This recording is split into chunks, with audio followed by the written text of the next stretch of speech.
I once again praise and thank the Almighty God for giving me this opportunity to stand in front of the believers over here.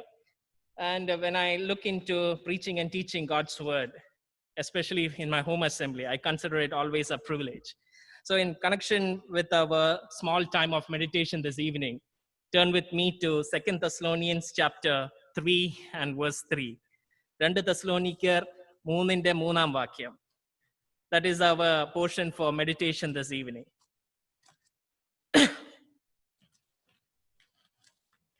Second Thessalonians chapter 3 and verse 3. There we read like this: "But the Lord is faithful, who will establish you and guard you from the evil one." Now, there is a purpose for me to take from this particular portion in connection with meditation. I was in ministry with the CE of Kuwait the last few months, and especially the last week, they had a conference. And in that conference, there was a question answer session. And there was a young kid who challenged me with this question in a question answer panel: can a believer practice living in truth 24/7 the whole year? ഇങ്ങനെ പറഞ്ഞാൽ ഒരു വിശ്വാസിക്ക് 24 മണിക്കൂറും 7 ദിവസവും ഒരു വർഷം മുഴുവനും ആ വിശ്വാസിക്ക് ജീവിക്കാൻ പറ്റുമോ ബൈബിൾ അടിസ്ഥാനമാക്കി? And if you remind ourselves, the Bible is also expecting us to live according to the Bible. The God is also expecting us to live according to the Bible. But certain times there are areas when we face pressure, we face difficulties. How do we come across it? So it is a time we should examine. And Paul is actually using 2 Thessalonians 3 verse 3 to remind Thessalonian believers over here, you should move forward because the Lord is faithful and God will establish you and guard you always from the evil one. So in my question answer session with the young child, I had to use this particular verse for advocating the truth about living by the Bible, because God is going to help us, and the child was assured of it. So in connection with me spending time on understanding this particular verse, I was more overjoyed to learn and understand what is Paul teaching to us in connection with understanding the Bible, to live by the Bible, and how we should move forward in our day-to-day Christian life. In our day-to-day Christian life, we will come across different challenges, but we should understand what is God is expecting. God is expecting us to make sure we are practicing holy lives by the word, where we should be always making sure we fight for the truth. So Paul reminds us 4 major truths. I do not have the entirety of the time to go over the entire 4 truths over here, but I would like to focus on only 2 particular lessons this evening. Paul is mentioning in 2 Thessalonians, especially when we come across verse 3, this is a whole letter, and Paul is explaining to us, especially in verses 13 to chapter 3 verse 5, believers, you should be living under the truth. Believers, you should be able to guard the truth. Believers, you should be able to practice the truth. And believers, you should be able to share the truth.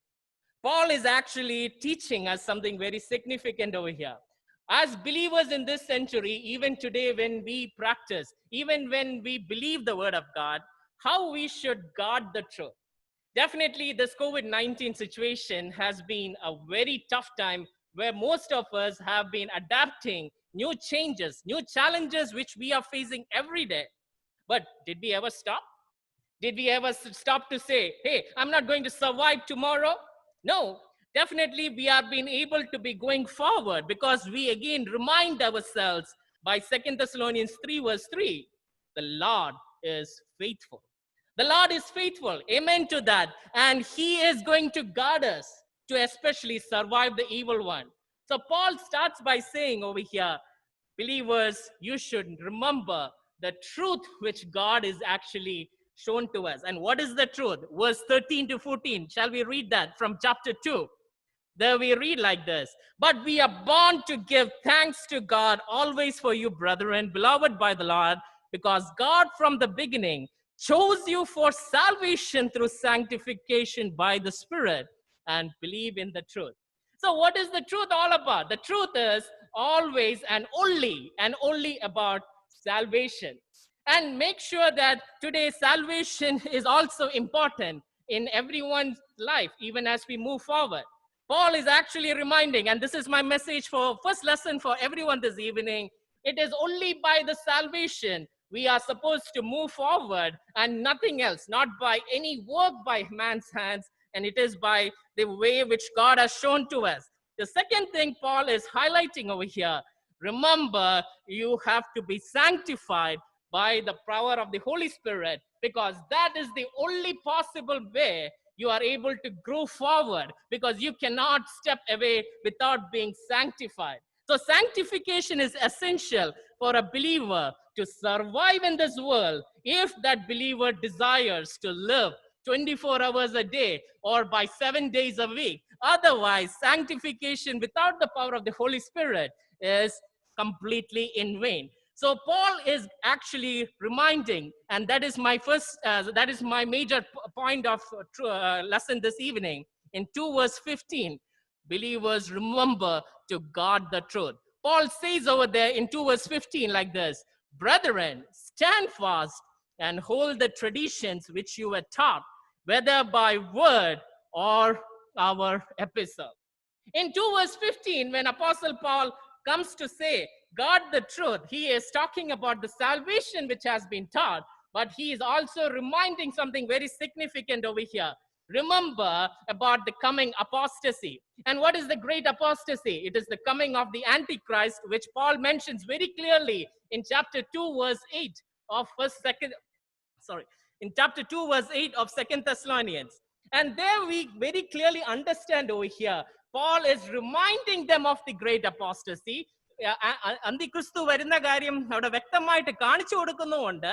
But he is coming to a great reminder for all the churches across over here, especially in chapter 3. You are under danger because there are false teachers. There are false teachers who are, Paul reminds over here, false teachers who are actually trying to deviate the believers away from the truth. So Paul is again bringing back to the message of, make sure you do not get confronted. Make sure you do not deviate yourself away from false doctrine. Today, if you look across all our churches, some of them are dying. The reason I strongly feel it is the wrong areas of doctrinal handling. When I say doctrinal handling, please don't think it is where we have to be legalistic. Where I'm trying to bring out to your attention is people have tend to compromise salvation by saying it is okay to live other side, and it is also okay to come to a church living. When I say that, please let me make more elaborate by saying over here, Bible is very clear in saying when you say you are living by the Bible, you should be able to practice it. But there are areas of weakness. There are areas of shortcomings we'll come across. So the word of God is again reminding us over here, make sure you do not come across man-made religions, man-made ideas, man-made traditions. So the many people take 2 verse 15 and advocate for traditions over here in connection with today and in this current times.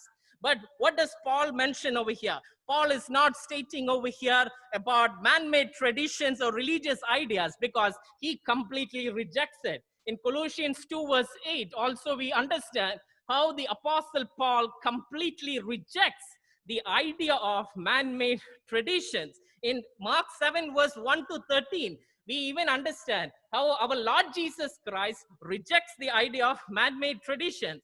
But what Paul means by traditions over here is handed down from fathers down to us today. It means over here, the word of God, the truth, which began as an oral message, which was transmitted or given to us through the apostles and later given to us by the teachers, we should be making sure we guard it.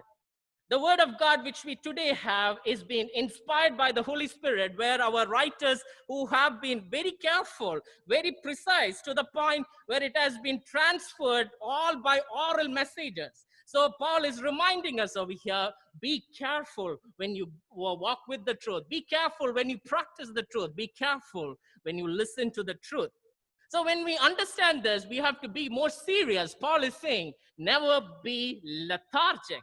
Never take it lightly over here when you come across the truth, the salvation of the word of God, when it comes to working with the truth over here. I remind myself during a situation when I was in Bangalore, I had to come across one of the persons which I had strongly objected in a teaching manner. And one of his statements he advocated over me to me was, it is useless to study the missionary journeys of Apostle Paul. Now, I remember very clearly how Gigi Uncle used to in my Sunday school times, how Gigi Uncle used to teach us very precisely on the 3 missionary journeys of Apostle Paul. And may I remind you, some of the missionary journeys are very crisscross examples of how we should even practice in our day-to-day life. So the believer who was teaching, he advocated by saying, it is pointless to study in today's generation the missionary journeys of Apostle Paul, because they are all just mere stories or mere fables. May I remind you, unfortunately, that believer had to walk out of the assembly because of his wrong beliefs and teachings. But the word of God is very strict in teaching us why the truth is important. Even it is the minutest thing of a missionary journey, it teaches us specific lessons of how we should practice, how we should maintain our Christian life. So Paul is teaching to us, hold fast, stand fast on what you have believed. Stand fast onto the truth. Hold on to the traditions which you were taught, whether by word or our epistle. Now, when we come down to 16 and 17, Paul is actually reminding over here regarding how we should practice that truth, how we should make sure that truth is actually carried forward, be it any situation. And in 16 and 17, Paul says, may Lord Jesus Christ himself and our God and Father who has loved us given us everlasting consolation and good hope by grace, comfort your hearts and establish you in every good word and work. Paul is actually reminding believers over here, what you preach, what you have listened to the truth, what you have heard and believed correctly. Now it is time, it is where you practice it out. If you are not practicing by the words which you are believing in, it is completely useless. If you do not understand what you have believed, if you are only preaching it out just for the sake of an appearance, Paul is saying it is completely waste. Paul is reminding us with the military terminology over here, making sure you stand firm, because it is God who establishes us in every good work and deed. Paul is telling the believers in Thessalonians very clearly, what you are practicing out your good deeds, what you practice out your noble works over here, it is where God who puts it into your life. It is not by you yourself. It is a great reminder even this evening for all of us. If we can sit together and encourage believers, if we can encourage our children, if we can encourage a person who is crying over maybe the loss of someone, or maybe if the person who is very much sad about the sickness, it is all because it is what God has established in our hearts. I do strongly believe like this over here. If the people, I mean, especially those who survived COVID-19, those who are watching me online, and also those who are listening to me right over here, only it is majority of them who survived COVID-19 will have one testimony to say. It is by the believers' prayers and calls. They have, majority of the time, they have survived in that isolation or in that time of difficulty. It is because they strongly believed it is God's handwork and caring is provided through that constant communication. My dear brothers and sisters, this is what even Paul reminds us this evening. It is the salvation that promotes us, that provokes us by the Spirit of God to carry out that good work of encouragement, that good work of communicating the believers in love and in hope. And Paul is saying it is the God who encourages the person in sickness. And that's what we see in 16 and 17. Practice out what you have believed. Practice out the truth.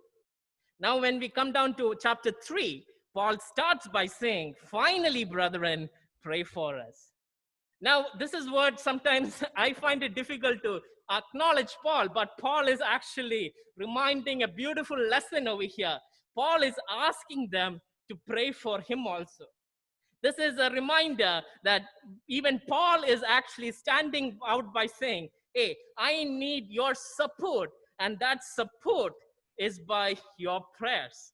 And I cannot survive in ministry. I cannot be in leadership unless and until you also hold me in prayers. So Paul is not only encouraging, Paul is also seeking out for encouragement, not financial over here. Paul is asking over here, believers, pray for us that the word of the Lord may run swiftly and be glorified, just as it is with you. He's also showing the confidence those believers, Paul has on the believers in Thessalonica. Dear brothers and sisters, many times we tend to just say, pray for us. We tend to forget what is that the seriousness of prayer.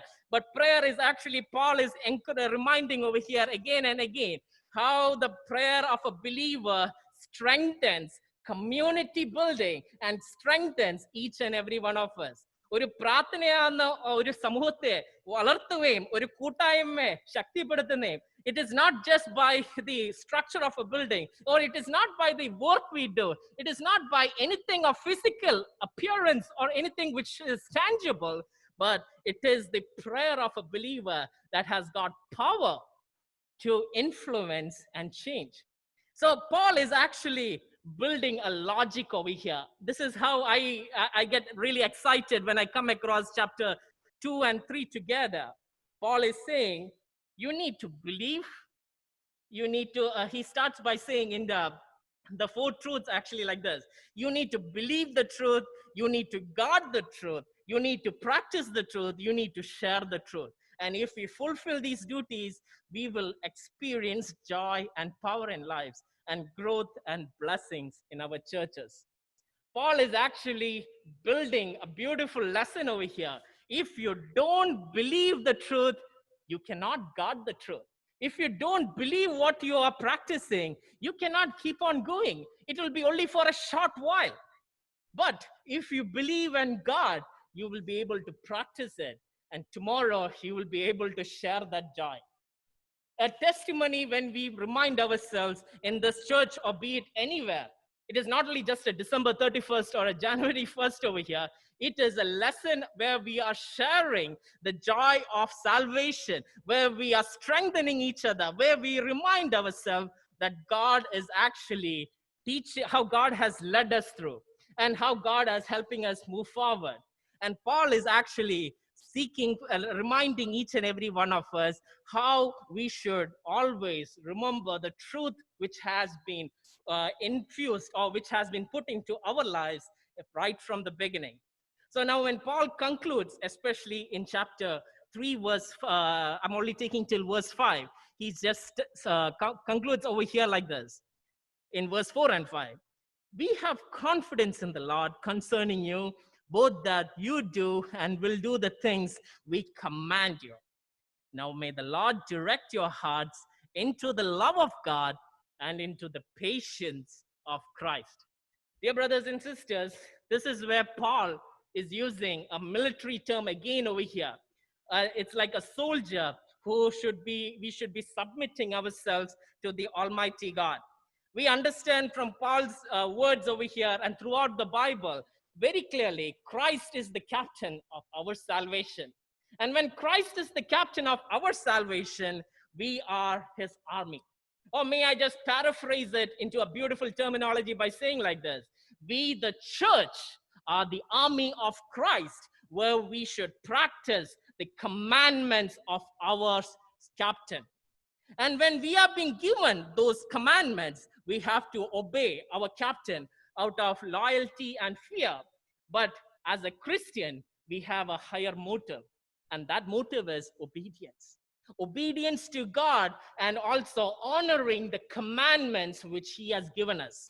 And when He has given us, just as we read in John's Gospel, chapter 14 and verse 15, if you love me, you will keep my commandments.